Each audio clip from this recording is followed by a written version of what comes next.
pas lagi sekolah, datang ke sekolah dengan baju lusuh, kucel, bolong-bolong, sepatu yang kayak kebuka-buka gitu, dan dibully oleh satu sekolah. Tapi itu menjadi hal yang penyemangat aku. Pada saat itu aku hanya ingin membuktikan bahwa aku tuh sama kalian tuh cuma beda kecepatan aja. Mungkin sekarang aku tuh dengan kelahir dengan kondisi seperti ini, tapi dengan bully-bully dari teman, yang aku ambil adalah sisi positifnya. Aku akan membuktikan bahwa aku tuh juga bisa loh. Ditunggu ya, 10 tahun ke depan aku pasti akan lebih cepat dari proses kalian semuanya. Dan itulah yang membuat aku tuh menjadi kayak satu kepercayaan diri, satu pondasi yang bikin aku tuh makin kuat untuk menghadapi semua rintangan sosial yang aku hadapi dalam beranjaknya untuk dalam pekerjaan. Makanya adalah Mami Louis sampai sekarang. Itu karena dari bully-bullyan teman aku yang aku ambil posisi positifnya.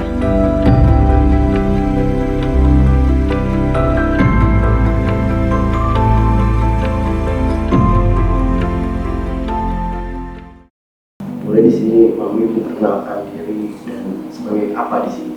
Oke, jadi aku Mami Louis dan aku sebagai afiliator dan brand owner dari Louis Choice. Ceritain background sebelum Mami sekarang, dari dulu mungkin waktu Mami masih kecil, terus banyak dewasa sampai akhirnya sekarang. Jadi aku ini terlahir dari keluarga yang serba kekurangan. Jadi aku tuh dulu itu terlahir dari keluarga yang tinggal di rumah susun, itu pun disewa oleh saudara. Jadi buat makanannya susah. Jadi nasi sama tempe tuh makanan paling mewah pada saat itu. Dan waktu itu tuh mama dan papa aku tuh berjualan makanan kayak nasi campur, bakmi yang harganya cuma 1.000 dan 1.500 rupiah.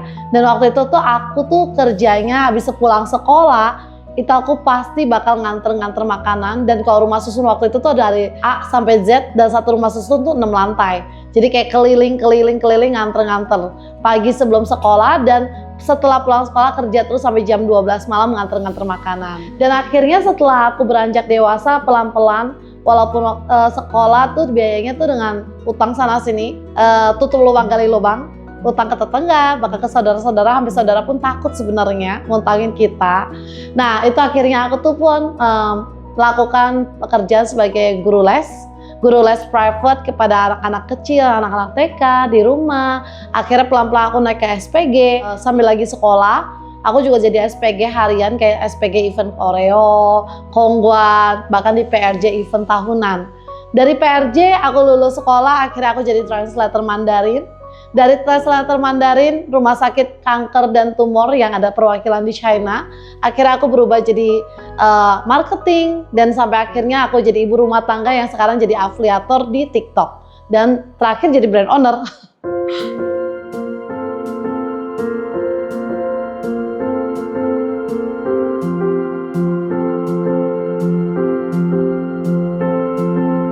Hal yang paling Mami ingat di kehidupan sebelumnya itu apa?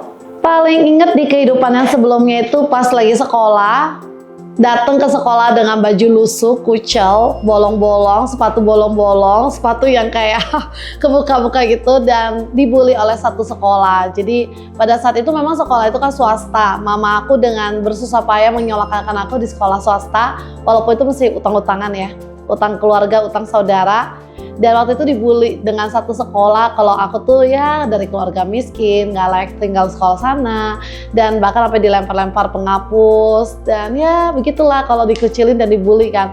Tapi itu menjadi hal yang penyemangat aku. Pada saat itu aku hanya ingin membuktikan bahwa aku tuh sama kalian tuh cuma beda kecepatan aja. Kita sama-sama makan nasi. Mungkin sekarang aku tuh dengan kelahir dengan kondisi seperti ini, tapi dengan bully-bully dari teman, yang aku ambil adalah sisi positifnya. Aku akan membuktikan bahwa aku tuh juga bisa loh seperti kalian. Cuma yang membedakan adalah kecepatan. Ditunggu ya, 10 tahun ke depan aku pasti akan lebih cepat dari proses kalian semuanya. Dan itulah yang membuat aku tuh menjadi kayak satu kepercayaan diri, satu pondasi yang bikin aku tuh makin kuat untuk menghadapi semua rintangan sosial yang aku hadapi dalam beranjaknya untuk dalam pekerjaan. Makanya adalah Mami Louis sampai sekarang. Itu karena dari bully-bullyan teman aku yang aku ambil posisi positifnya.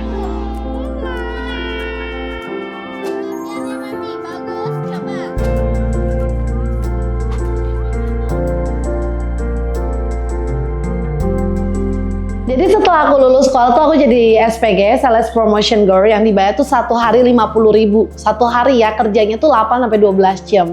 Dan aku tuh paling inget pas itu tuh aku jadi SPG pas event mudik.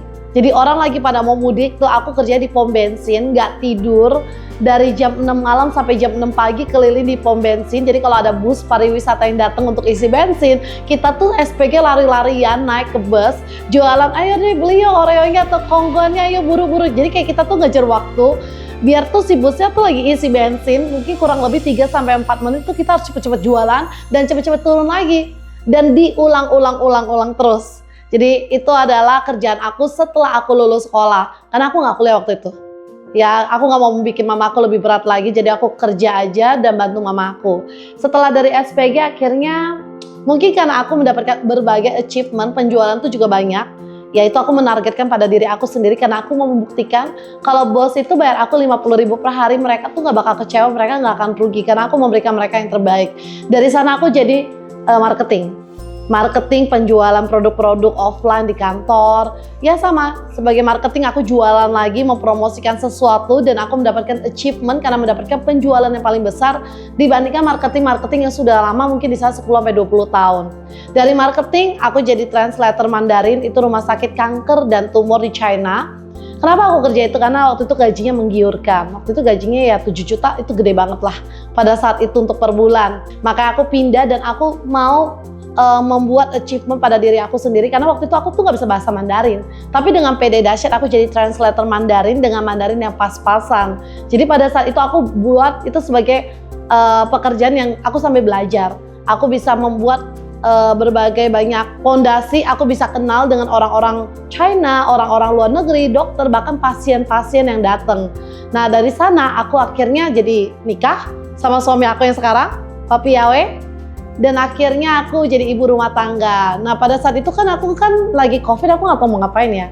Dan memang aku tuh semenjak udah punya anak di tahun 2017, Louis Carrot tuh anak aku. Jadi Mami Louis itu maminya Louis sebenarnya. Aku tuh jadi content creator, Instagram, YouTube, dan segala macam dari 2017 dengan tujuan untuk mendokumentasikan anak aku. 3 tahun berjalan aku menjadi content creator. Akhirnya aku tiba-tiba ditawarin untuk jadi afiliator di TikTok. Pada saat itu kan live streaming juga nggak booming ya. Itu masih kayak sebuah yang awam buat mereka untuk belanja secara online, apalagi secara live yang belanja sama orang yang nggak dikenal. Pada saat itu aku coba 3 bulan aku mendapatkan achievement di TikTok. Awalnya nggak mungkin menjadi sesuatu yang mungkin, ya, akhirnya tuh aku bisa sampai detik ini. Aku menjadi, mungkin sampai sekarang masih bertahan top number 1 afiliator di TikTok dan Shopee Indonesia. Look at Louis Carrot Family memenangkan Creator of the Year TikTok Award 2023.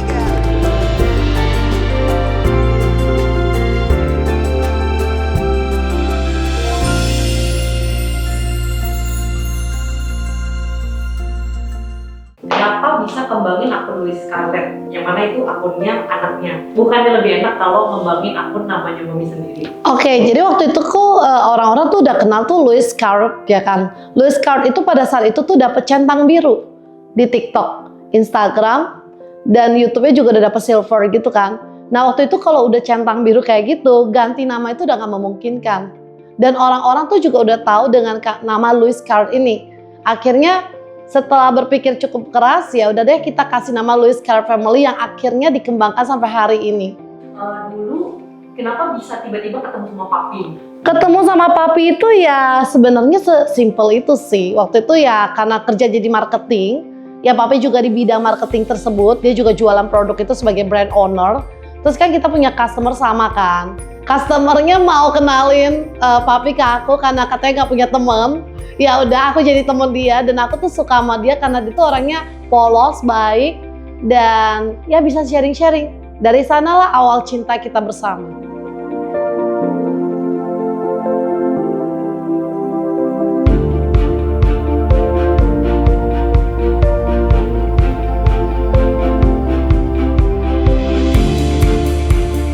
Alasan Mami kasih nama Louis Choice itu apa?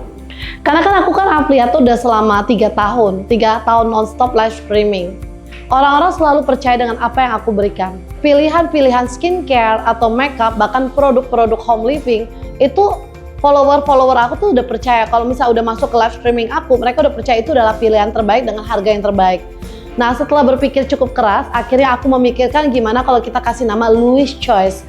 Ya, yang dimana tuh Mami Louis yang udah memilih produk ini. Jadi kalau udah Louis Choice udah pasti bagus. Karena kan Mami kan sebagai afiliator kan udah jual kayak skincare udah banyak lah. Cushion aja udah berapa ratus merek kita jual.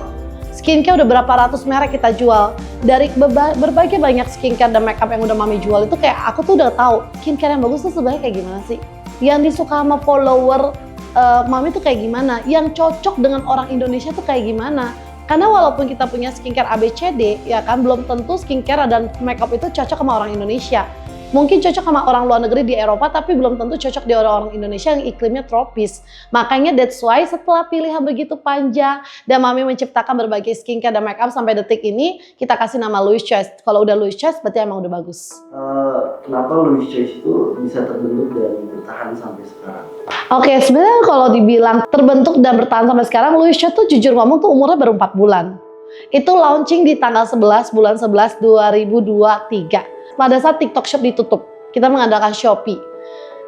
Bertahan karena mungkin follower aku kan melihat ini aku yang jual produk Louis Choice, Mami yang milih. Kedua, produk-produk yang kita jual tuh benar-benar berkualitas. Kalau orang yang udah ngelihat produk kita, uji lab, cek kandungan, mereka udah tahu ini produknya tuh bener-bener bagus. Apalagi aku sendiri juga menciptakan produk-produk aku semuanya yang sekarang udah bertebaran di mana-mana itu menggunakan sampel-sampel dengan produk-produk high end. Jadi di sini tuh aku punya satu tujuan, aku tuh mau menciptakan produk yang dimana orang-orang bisa menggunakan produk-produk high end tapi dengan harga yang sangat merakyat. Makanya Louis Choice tuh bisa bertahan sampai sekarang. Karena siapapun yang beli produk Louis Choice, entah itu cushion only, mereka akan balik untuk beli lagi karena segitu bagusnya produknya. Berarti untuk proses pengembangan Louis Choice itu dia butuh waktu berapa lama sebelum dirilisnya? Oh, pengembangan produk Louis Choice itu lama banget karena sebelum Louis Choice itu launching, aku tuh udah spill panas gitulah kepada follower aku tuh selama 1,5 tahun yang lalu. Jadi 1,5 tahun yang lalu udah mulai spill tipis. Aku kira juga bikin produk gampang ya, tapi ternyata tidak segampang itu. Dari proses pembuatannya, misalnya kita bikin cushion yang udah viral sampai sekarang. Aku tuh beli semua merek-merek high end-nya cushion. Itu yang mahal-mahal, aku cobain dulu, aku pakai dulu mana yang bagus. Yang ini bagus, ini tapi jeleknya apa? Ini bagus, tapi ini jeleknya apa? Dari sana kita ambil yang bagus-bagusnya, yang jelek-jeleknya kita coba. Jangan sampai cushion itu ada di cushion DNA Salmon Mami Louis Choice. Nah di sana tuh pengembangannya tuh butuh waktu sangat panjang. Kayak berapa kali ratusan sampel tuh aku tolak-tolakin. Nyampe sampel, jelek, ganti sampai 1,5 tahun. Setelah udah oke, itu kan kita masih ada uji labnya lagi tuh, uji lab untuk SPP in vitronya, ya kan? Untuk uji lab di UI-nya. Lalu kita juga harus tes panel di muka 100 orang selama 100 hari. Itu ada uji-ujiannya dulu. Setelah udah oke, udah approve semuanya, baru bisa launching dengan BPOM-nya dan halalnya. Jadi butuh waktu tuh 1,5 tahun untuk launching satu produk. Dan itu nggak gampang memang. Dan itu terbukti sampai hari ini tuh kayak Louis Choice tuh sebenarnya kita udah ada pengen keluarin sampai 100 SKU, tapi itu terhambat karena nggak segitu gampang gitu. Bikin produk nggak cuma kayak ngaduk, masak, selesai jadi keluar. Tapi butuh proses, aku mau bikin yang benar-benar terbaik, aku mau bikin sesuatu yang orang pakai tuh benar-benar bagus, bahkan aku berani pakai, baru aku launching. Produk apa yang pertama kali Mami jual di Louis Choice ini? Produk pertama kali itu inget banget di tanggal 11 bulan 11 2023, bahkan ada videonya. Day in my life, Mami mau make up dulu pakai cushionnya Mami, shade pertama. Mau tahu hasilnya setelah Mami make up? Jadinya kayak gini deh. Cakep kan? Anti longsor loh, padahal lagi panas banget cuacanya. Dan ada DNA Salmon bikin Mami kelihatan lebih muda ya kan, dan glowing. Itu waktu itu kita launching cushion. Itu shock banget, itu pertama kalinya aku punya produk. Aku tuh deg-degan, ini kira-kira orang mau belinya ya cushion gue gitu kan. Secara harganya juga gak murah. Ya kan, harganya lumayan mahal. Tapi ini adalah pengembangan cushion skincare. Karena yang aku lihat tuh orang tuh lebih banyak memakan waktu tuh di make up dibandingkan skincarean. Akhirnya aku buat di mana satu hal orang bisa sambil make up tapi sambil skincarean. Muka mereka tetap bagus walaupun mereka pakai make up. Dan itu adalah cushion DNA Salmon yang sekarang viral sampai detik ini udah terjual 200.000 piece. 200.000 piece. Nah itu pas launching awal, bayangkan itu cuma 3 jam doang, habis sampai 10.000 piece. Di gudang kita packing habis total. Di Louis Choice itu yang menarik itu adalah satu, semua orang yang beli produk aku, mereka review bagus-bagus. Walaupun kita nggak bisa ngomong Louis Choice 100% orang suka, enggak. Aku kalau ngomong kayak gitu tuh munafik. 90% orang suka, 10% pasti ada yang nggak cocok. Nggak cocoknya entah mereka timpa-timpa dengan skincare lain, atau dermatitis perioral dengan penggunaan skincare mereka yang lama, atau memang nggak cocok dengan produknya Louis Choice, dengan kandungan-kandungan Louis Choice. Tapi dari 90% orang yang suka, mereka suka nge-review kayak bener-bener masalah kulit mereka terselesaikan gitu loh. Karena yang selama ini aku lakukan tuh banyak orang-orang yang beli skincare itu cuma kayak pakai air gitu. Ya nggak kenapa-napa, tapi nggak gimana-gimana juga buat muka mereka, nggak menyelesaikan masalah yang mereka pengen, nggak bisa memberikan khasiat yang mereka pengen juga. Tapi di Louis Choice, ya mereka merasakan sesuatu yang berbeda. Jadi kalau pas aku lagi nge-live, mereka tuh kayak nge-reviewnya dengan sangat happy, sangat say thanks banget sama aku. Bahkan pas mereka ketemu sama aku, mereka bisa bilang kalau aku juga pakai Louis Choice, thank you mami udah bikin produk Louis Choice. Itu tuh yang bikin aku tuh makin semangat. Ya gimana ya, aku tuh udah punya anak 5, aku nggak mau bikin sesuatu yang jelek karena aku takut jalan-jalan di mall gue dijambak sama orang, lu bikin muka gue rusak nggak? Tapi kalau misalnya produk Louis Choice emang jelek, aku akan musnahkan. Aku udah bilang ke mereka, kalau mereka bilang Louis Choice jelek, kita musnahkan, tapi kalau bagus kita upgrade. Nah di sana itu menjadi motivasi buat aku pribadi, aku harus bikin produk bagus. Nah dengan spill mereka yang mereka nge-review produk-produk Louis Choice bagus, ini yang bikin aku semangat untuk bikin produk lain. Aku kayak excited banget, aku udah gak sabar keluarin produk ini, aku gak sabar lagi untuk kasih mereka coba. Pernah gak sih pas lagi naik-naiknya terus ada masalah gitu? Jujur ya, kalau sampai umur 4 bulan ini mungkin masih terlalu pendek ya untuk seperti itu ya. Sampai detik ini paling kalau masalah kita cuma kurang barang, kurang cashback, kalau misalnya kita promo launching kasih 50.000 atau 100.000, itu aja sih. Selebihnya kita tanggung jawab kalau misalnya barang kurang, rusak dan lain-lain itu kita bisa retur. Tapi kalau untuk masalah kayak yang lebih kayak apa sih, kayak artis-artis kali ya suka terkenal skandal-skandal gitu sih belum ya. Karena aku pribadi kalau kamu perhatiin tuh aku tuh orangnya menjauhi skandal. Aku juga orang yang nggak suka pansos, aku nggak suka berteman dengan artis-artis atau memanfaatkan artis-artis tuh kayak karena aku mau kalian tuh bantu aku jualin produk atau promosikan produk, aku jadi mau temenan sama mereka. Aku nggak pernah mau berteman seperti itu, jadi makanya skandal-skandal kayak gitu kayak jauh dari hidup aku.